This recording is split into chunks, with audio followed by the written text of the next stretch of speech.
आपका मेज़बान आसिफ अवान आपसे मुखातिब, और इस वक्त हम मौजूद हैं वादी कान के खूबसूरत सियाती मकाम मैदान शरीफ के इस मेडोज़ के अंदर।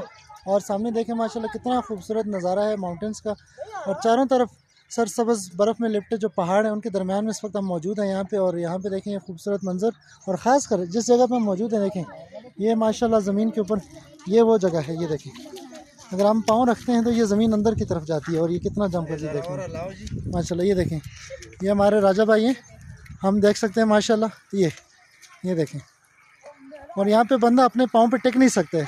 और ये देखें ज़मीन को जो है ज़लज़ले की सूरत जो है वो यहाँ पे इख्तियार कर लेती है, और ज़मीन जो है वो कांपती है यहाँ पे। ये देखें इसको हिलता जबा बोलते हैं। और ये बहुत प्यारी जगह है माशाल्लाह। आप जब भी वादी कागान है यहाँ पे ज़रूर आएँ। सिर्फ कागान बाज़ार से आपकी 35 मिनट की जीप राइड है। जब आप यहाँ पहुँचते हैं आपको ये खूबसूरत छोटे छोटे बच्चे भी मिलते हैं, लेकिन इन बच्चों के लिए ना काइंडली आप 100 के जो कड़क नोट हैं वो पहले जेब में रखिएगा।